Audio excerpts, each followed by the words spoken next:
She lent her last $10 to a stranger at the train station, not knowing he was a billionaire CEO.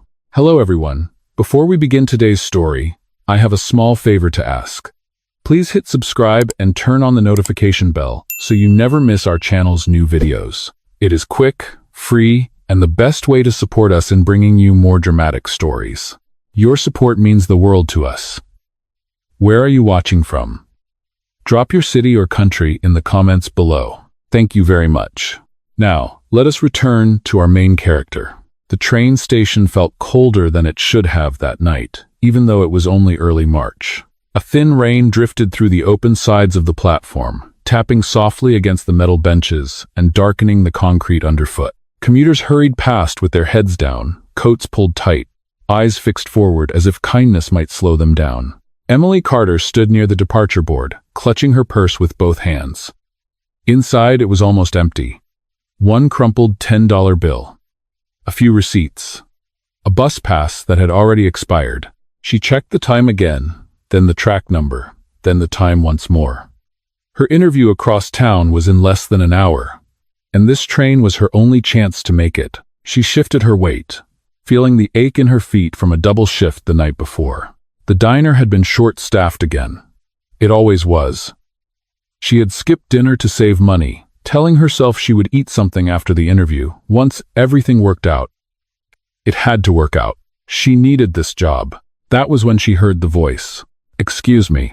It was quiet, almost embarrassed, the kind of voice people used when they already expected to be ignored. Emily looked up. A man stood a few feet away from her, rain clinging to his dark jacket, his hair damp and slightly unkempt. He looked to be in his early 40s, maybe older, with tired eyes and a posture that suggested he had learned not to take up too much space. "I am sorry to bother you," he said. "I had my wallet stolen. I just need $10 for a ticket. I can pay you back, I promise." Emily froze. $10. Her fingers tightened around her purse. That bill was all she had left. It was supposed to buy her dinner. It was supposed to be her safety net, thin as it was. She glanced past him, half expecting someone to laugh, to tell her it was a joke. No one was watching. No one cared. She studied his face more closely. He was not aggressive. Not rehearsed. There was no confidence in his request, only a quiet kind of shame. His hands trembled slightly, whether from the cold or something deeper, she could not tell. "I understand if you cannot," he added quickly. "I would understand." Emily swallowed. Her mind raced with reasons to say no. She needed that money. She had worked hard for it. No one had ever handed her $10 when she was desperate. The world had not been kind to her. Why should she be kind to it? And yet, something in his eyes stopped her. Not fear. Not manipulation. Just exhaustion. She reached into her purse and pulled out the bill. "This is all I have," she said, her voice steady even though her chest felt tight. "I do not know if you are telling the truth. But if you are, I hope you get home safe." For a moment, the man just stared at the money, as if it were not real. "You do not have to do this," he said softly. "I know," Emily replied. She placed the $10 bill in his hand and closed his fingers around it before she could change her mind. The contact was brief, but something about it lingered. He looked up at her, his expression shifting, not into relief, but into something heavier. Gratitude? Yes, but also something like surprise. "Thank you," he said. "You have no idea what this means." Emily managed a small smile. "Just promise me one thing." "What is that?" "Pay it forward someday," she said. The train screeched into the station then, metal on metal, loud and sudden. The doors opened. People rushed past them, brushing shoulders, breaking the moment. When Emily looked again, the man was stepping onto the train, turning back only once to meet her eyes. Then he was gone. Emily stood there, the rain soaking into her sleeves, her purse suddenly weightless in her hands. Her stomach tightened, not just with hunger, but with uncertainty. She had no money now, no backup plan, but somewhere deep inside, beneath the fear, there was a strange, quiet feeling she could not explain. She had done the right thing. The train doors closed behind Emily, sealing her inside with a dull mechanical thud. She found a seat near the window and sank into it. finally letting out the breath she had been holding. The city slid past in blurred streaks of gray and yellow light. But her mind stayed on the platform she had just left behind. Her purse rested on her lap, lighter than it had ever been. $10 gone. Emily pressed her lips together and stared at her reflection in the dark glass. She tried not to think about the hollow feeling in her stomach or the fact that she now had exactly $0 to her name. No emergency cash. No cushion. Just a fragile plan and the hope that tomorrow would be kinder than yesterday. She reminded herself why she was here. This interview mattered. It was for a junior administrative position at a small logistics company on the west side of the city. Nothing glamorous. No corner office. But it came with health insurance, predictable hours, and a paycheck that did not depend on tips or the mood of strangers. It was a chance to stop living one unexpected bill away from disaster. The train rocked gently as it sped through the tunnel, and Emily closed her eyes. Her life had been a series of careful calculations for as long as she could remember. Rent first. Utilities second. Food last. She knew exactly how many hours she had to work to cover each expense. Exactly how many meals she could stretch out of a bag of groceries. There was no room for mistakes. No room for generosity. And yet, she had given that man her last $10 without fully understanding why. The diner where she worked sat on the corner of a busy intersection, all flickering neon and worn vinyl booths. She had been there for 3 years now, memorizing regulars' orders, smiling through aching feet, learning how to read people in seconds. Who wanted conversation? Who wanted silence? Who might tip well? Who never did? Most nights, she walked home with the smell of coffee and grease clinging to her clothes, her mind already calculating the next shift, the next bill, the next sacrifice. Dreams were a luxury she could not afford. The interview was different. It felt like a door that might finally open. Emily opened her eyes and checked the time on her phone. She was still on schedule, but barely. If the train was delayed, she would not make it. She straightened her jacket, smoothing imaginary wrinkles, and rehearsed her answers in her head. Reliable, hardworking, detail-oriented, willing to learn. The train slowed, then stopped. Her stop? She stood and joined the small crowd filing out onto the platform. The air smelled of wet concrete and oil. As she climbed the stairs to street level, her phone buzzed with a notification. A reminder from her bank. Low balance alert. Emily almost laughed. Outside, the rain had eased into a light mist. She walked quickly, heels clicking against the sidewalk, passing storefronts and darkened office windows. With every step, doubt crept in. Had she been reckless? What kind of adult gave away their last $10 to a stranger? She stopped at a crosswalk and looked down at her hands. They were steady. That surprised her. Because beneath the anxiety, beneath the fear, there was also a quiet sense of resolve. She had not given the money because she expected something in return. She had done it because, for one brief moment, she saw someone who needed help more than she did. The light changed, and she crossed the street.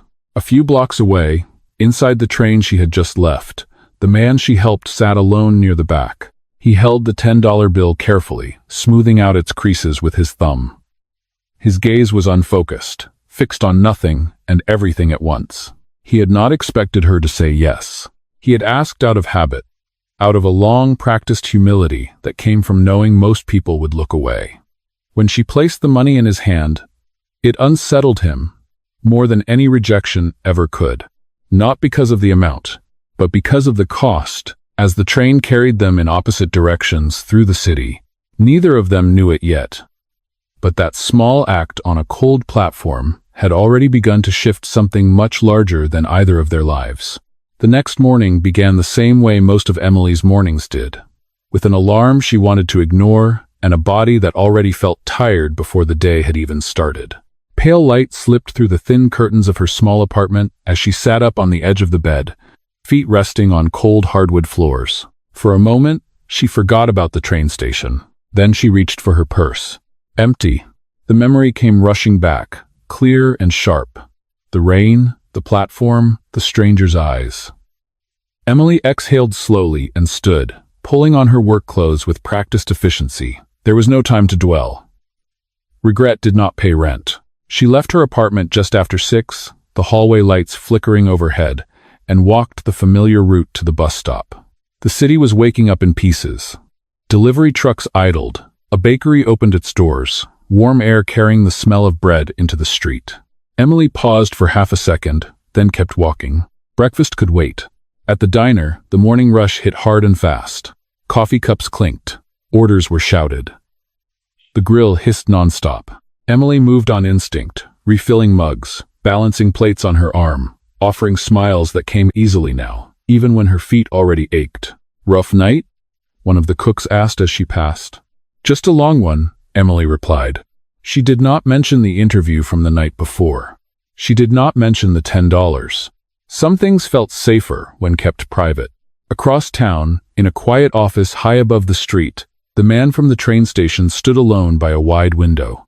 The city stretched beneath him in perfect order, glass and steel reflecting the morning sun.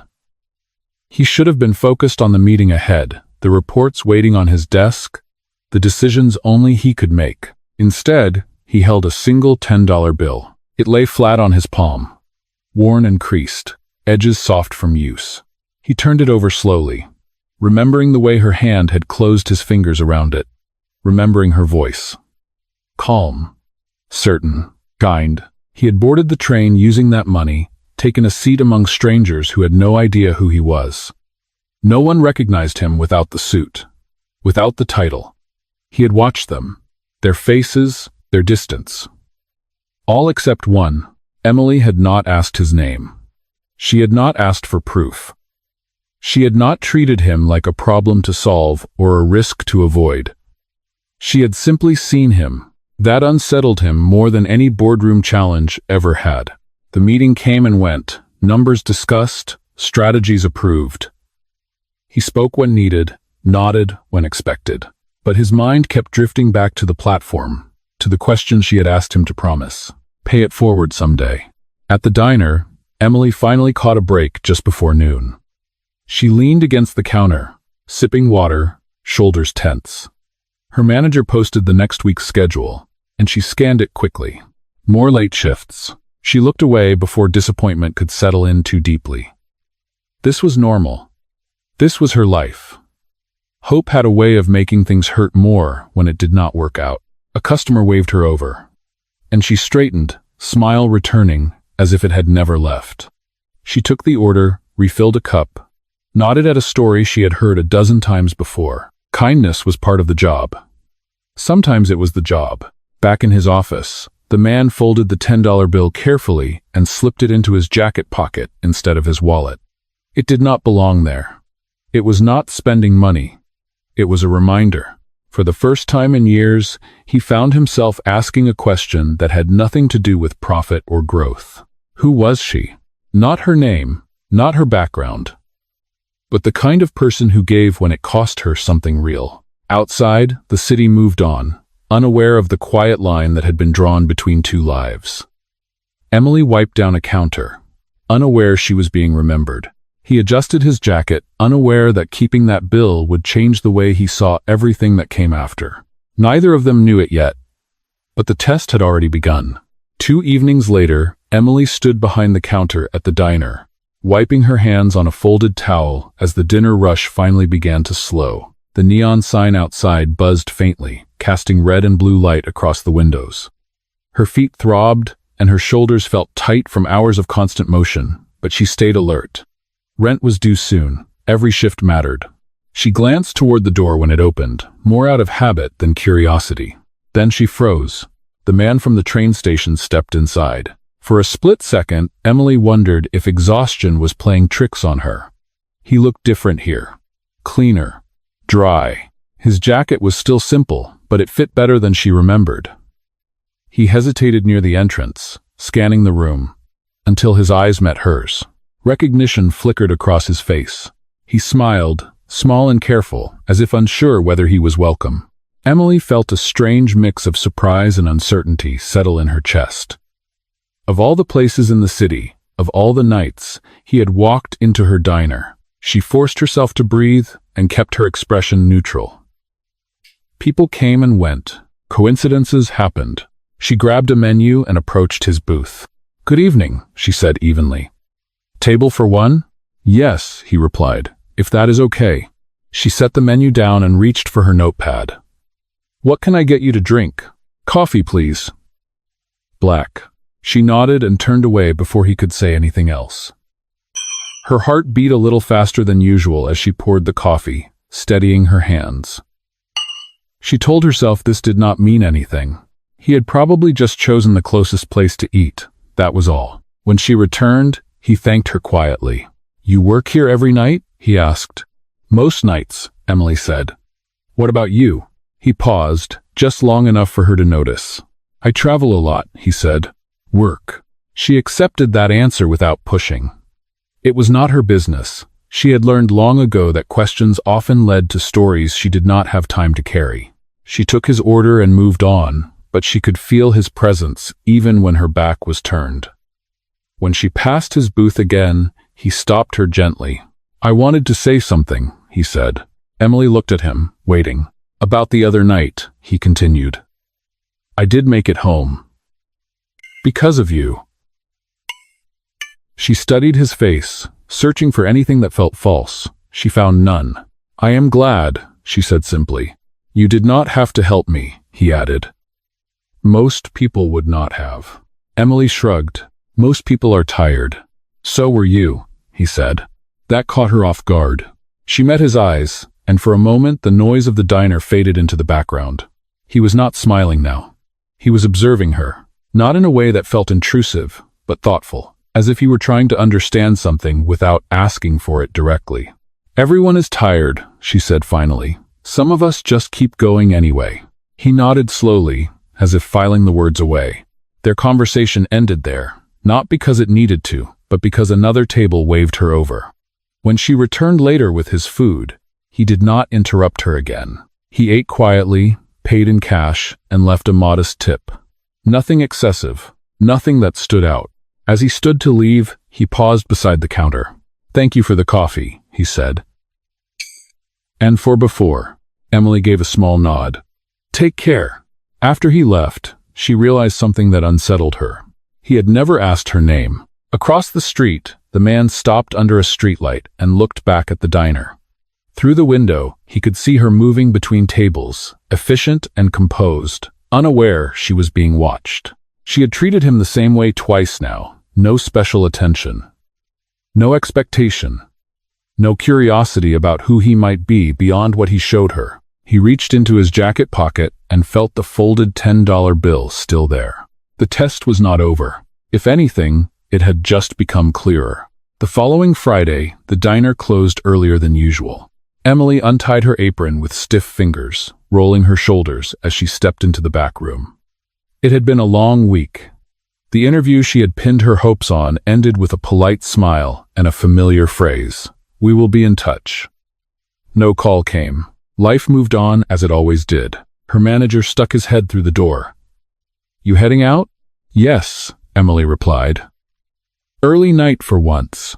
And so the next row was two of the company. She changed quickly and stepped back into the cool evening air, pulling her jacket tighter around herself. The city buzzed with its usual end-of-week energy. Cars honked. People laughed as they passed. She walked toward the bus stop, already planning how to stretch her next paycheck. Her phone vibrated in her hand. An email notification. She stopped under a streetlight and opened it. Mandatory staff assembly tomorrow morning. Attendance required. There was no explanation. Just a location and a time. A downtown conference center she had never heard of. Emily frowned. Assemblies were rare. Mandatory ones were unheard of. Still, missing work was not an option. She replied to confirm and slipped her phone back into her pocket.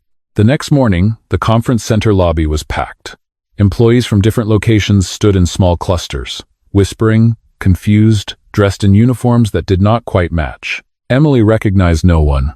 She took a seat near the back, feeling small in the vast room. The lights dimmed. A murmur rippled through the crowd as executives filed onto the stage. Men and women in tailored suits. Confident, polished, powerful. Emily straightened in her chair, suddenly aware of her worn shoes, her plain jacket, Then she saw him, her breath caught. He stepped into the light at the center of the stage, posture straight, expression composed. The same man who had stood in the rain. The same man who had asked her for $10. The same man who had sat quietly in her booth and ordered black coffee. Except now, everything about him made sense. The room fell silent as the host spoke his name. Founder. Chief Executive Officer. Emily felt the blood drain from her face. Her mind raced, replaying every word she had said to him. Every look, every assumption. Her chest tightened, not with awe, but with something sharper. Embarrassment, anger, betrayal. He looked out over the crowd, calm and unreadable. For a brief moment, his gaze met hers. He did not look away. He spoke about company values, about respect, about the people who made the business run. His voice was steady, practiced, commanding the room without effort. Applause followed his words, but Emily barely heard it. Her hands curled into fists in her lap. So that was who he was. When the assembly ended, people surged forward, eager, excited, talking all at once. Emily remained seated until the room began to empty. She stood slowly, heart pounding, and turned toward the exit. Emily, she stopped. He stood a few feet away now, no stage between them. No microphone. Just the two of them. She met his eyes, her expression guarded. You knew, she said. It was not a question. Yes, he replied quietly. How long? From the beginning. The words landed harder than she expected. Heat rose in her chest. So what was I? She asked. An experiment? No, he said immediately. You were never a test. She let out a short, humorless laugh. You sat across from me. You watched me. You let me believe you were someone else. I wanted to see the truth, he said. Not the version people show when they know who I am. Emily shook her head. And you got it. Congratulations. She stepped past him, but he did not reach for her. He did not stop her.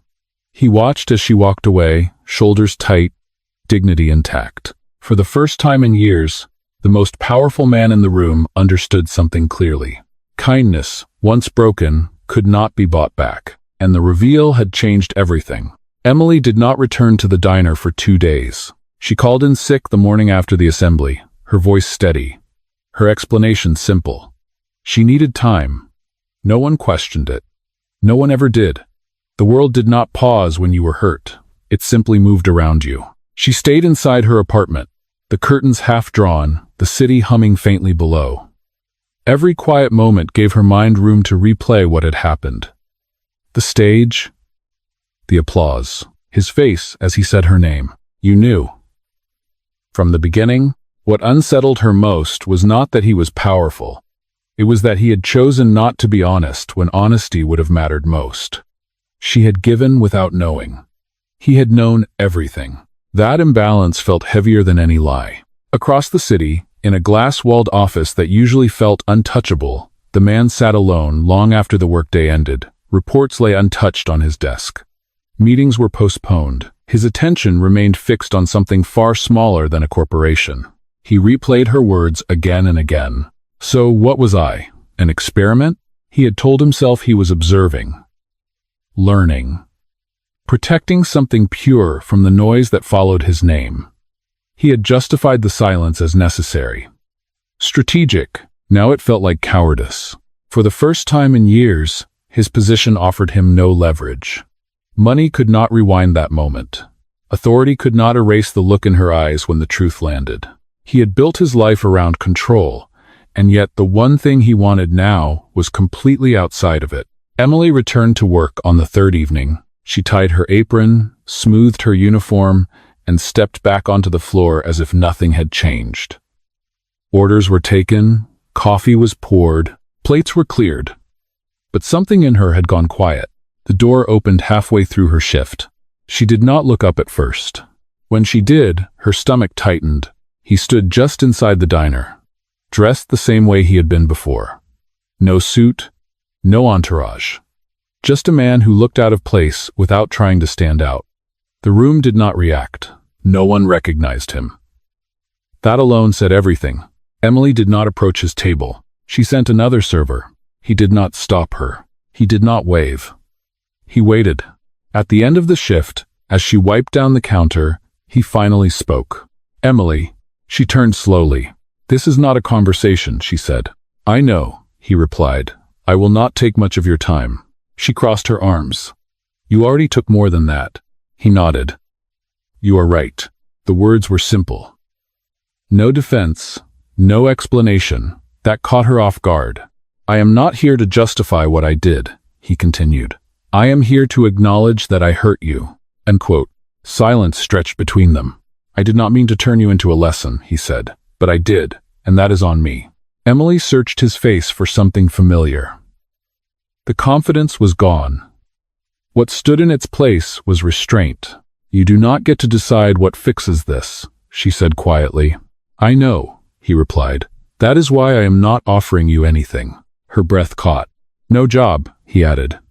"No money. No apology that asks for forgiveness. Just the truth."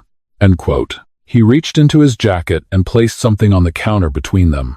The $10 bill, folded the same way it had been since that night. "I kept it," he said, "because it reminded me of who I was before people stopped expecting anything good from me." Emily stared at it, emotions tightening in her chest. "You do not owe me anything," he said. He stepped back, creating space instead of closing it. That was the first thing he had done right. Emily did not respond. She picked up the bill and slid it back toward him. "Keep it," she said. "If it matters that much to you, prove it does." She turned away, heart pounding. Behind her, for the first time in his life, the man understood the cost of integrity, and he was finally ready to pay it. The change did not come with an announcement. There was no press release, no headline, no speech with his name attached to it. It began quietly, the way real corrections often do. 2 weeks after the assembly, Emily noticed something unusual at the diner. A new notice had been posted in the back room, printed on clean white paper instead of the usual faded copies. It outlined revised scheduling policies, minimum guaranteed hours, and a new rule requiring advance notice for shift changes. No one said where it came from, but everyone felt the difference. Emily read the page twice, her fingers brushing the edge of the paper. Predictable hours meant predictable income. Predictable income meant breathing room. It was not a miracle. It was not a gift. It was something sturdier. Fairness. Across the city, the man sat through meetings he had once avoided. Not with executives, but with people whose names never appeared in reports. Servers. Custodians. Drivers. Workers who spoke carefully at first, then more freely when they realized they were being heard. He listened more than he spoke. He did not mention Emily. He did not mention the train station. But every decision carried the weight of that night. He approved changes that reduced short-term margins and strengthened long-term trust. He rewrote policies that had once been efficient and deeply unkind. When questioned, he did not defend himself. "This is necessary," he said simply. Back at the diner, Emily felt the shift in small ways. Her paycheck stabilized. Her schedule stopped changing without warning. The anxiety that had lived permanently in her chest loosened, just enough for her to notice. She did not assume anything. She did not look for his hand behind it. One evening, after a steady but manageable shift, her manager pulled her aside. "Corporate asked for feedback," he said. "Voluntary. Paid time." Emily hesitated. Feedback was risky. Honesty usually came with consequences. But something in his tone told her this time might be different. She agreed. The meeting took place in a modest office, not a boardroom. No long table. No nameplates. Just chairs arranged in a circle. He was there, seated like everyone else, jacket folded over the back of his chair. Emily took a seat across from him. They did not acknowledge each other. People spoke. About fatigue. He took notes by hand. When someone criticized leadership, he did not interrupt.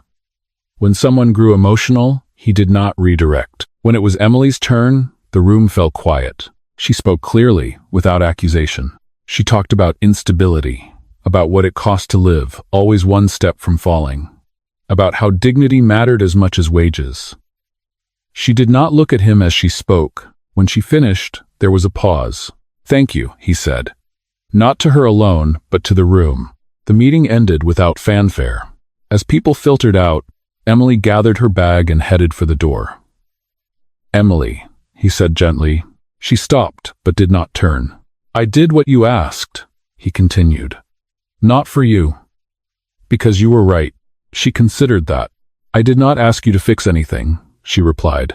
"No," he said. "You asked me to prove it mattered." She turned then, meeting his eyes. "And? I am still proving it," he said. There was no smile. No expectation. Just consistency.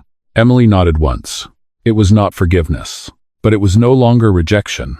And for the first time since the truth came out, something between them shifted from damage toward possibility. Emily did not notice the change all at once.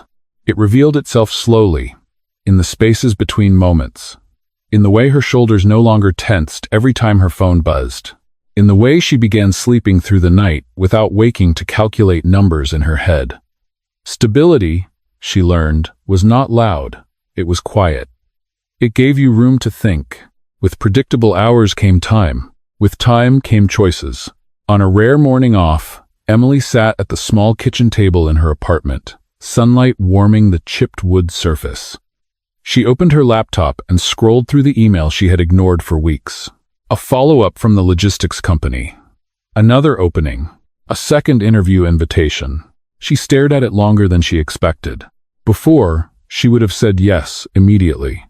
Any chance felt like the only chance. But something had shifted. Not in the world, but in her. She was no longer running on panic. She replied, calm and measured, and closed the laptop without her usual rush of adrenaline. Later that week, she found herself in a different kind of meeting. This one was not mandatory. It was optional. A small working group focused on employee experience, formed quietly, without announcement. Her manager had suggested her name.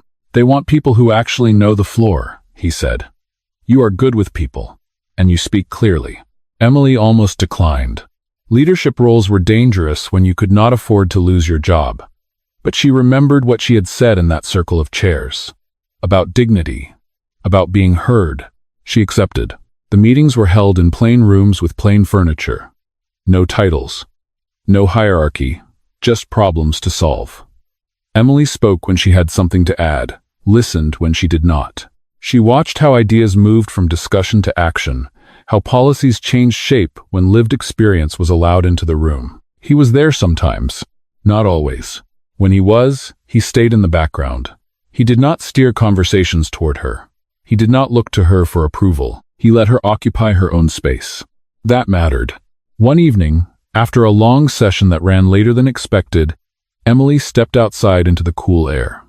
The street was quiet, traffic thin. He stood a few steps away, waiting. Hands in his pockets. "I am walking," she said before he could speak. "So am I," he replied. They moved in the same direction, side by side but not touching. Silence stretched between them, not uncomfortable, just present. "You did not have to join the group," he said eventually. "I wanted to," Emily replied. "That is the difference."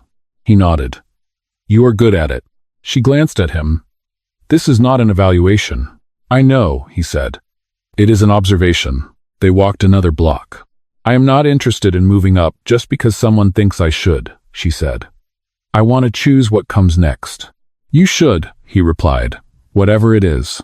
She stopped at the corner where they would part ways. "I need to say something," she said. He waited. "I am not angry anymore," Emily continued. "But that does not mean things go back to how they were. I decide the pace. I decide the boundaries." "I understand," he said without hesitation. "And if this," she gestured vaguely between them, "becomes anything, it will be because it makes sense for both of us. Not because of who you are." He met her gaze. "That is the only version I would accept." "Is friendly, precious." She studied his face, searching for impatience, for expectation. She found none. Emily nodded once, then turned toward her building. For the first time, she felt something unfamiliar and steady settle in her chest. Not hope, agency. And as she climbed the stairs to her apartment, she realized something quietly profound. She was not waiting to be chosen anymore. She was choosing. The invitation arrived without ceremony. No embossed logo. No executive signature. Just a simple message sent to a small group of employees, inviting them to an internal gathering at the end of the quarter. "A thank you," it said. A moment to reflect. Emily almost did not go. She had learned to be careful with endings. They had a way of pretending to be something they were not. But curiosity, grounded and calm, led her there that evening. The space was not a ballroom. It was a converted warehouse floor. Warm lights strung overhead. Long tables set with simple food. No assigned seats, no hierarchy. People mingled easily, laughter filling the room in a way that felt earned. He stood near the back at first, speaking quietly with a group of drivers. No spotlight followed him. When he finally stepped forward, it was not to give a speech. "I am not here to talk about numbers," he said, his voice carrying without effort. "I am here to talk about a moment." The room settled. "A few months ago," he continued, "I was standing on a train platform. I looked like someone with nothing. And I was treated exactly like a human being." Emily felt her chest tighten. He reached into his jacket pocket and held something up. A $10 bill. Worn, creased, familiar. "I did not earn this," he said. "I was given it. Freely. At a cost to someone else." He paused, letting the weight of it sit. That moment forced me to confront a truth. Leadership is not proven when people know your name. It is revealed when they do not. Refort with yours. He placed the bill carefully into a small frame on the table behind him. Beneath it, a simple card read, "Pay it forward." Applause rose, not loud, not explosive, but steady. Emily did not clap right away. She stood still, heart racing, aware that something had come full circle without being taken from her. After the gathering, as people drifted out into the night, he found her near the door. "I did not know if you would come," he said. "I did not know if I would," she replied. They stood facing each other, not close, not distant. "You kept your word," Emily said. "You did not make it about me," he nodded. "Because it was never just about you. You were the beginning." She considered that. Outside, the city hummed softly, familiar and unchanged. "I accepted the second interview," Emily said. His expression shifted, not into surprise, but into something like pride. "For a role I actually want," she added. "One I chose." "I am glad," he said. "Whatever you decide." She studied him, measuring not his status, but his consistency. "This does not turn into a story where everything becomes easy," she said. "I would not believe it if it did," he replied. "And this," she gestured between them, "only continues if it stays equal." "It will," he said, "or it will not happen at all." Emily smiled then, small but real. "Good," she said. They walked out together, not as a headline, not as a statement, but as two people stepping into something honest. Weeks later, Emily passed the framed bill hanging in a quiet hallway at headquarters. She stopped, just for a moment. It no longer belonged to her. It belonged to the truth it had uncovered. And somewhere between a train platform and a choice freely made, both of their lives had changed.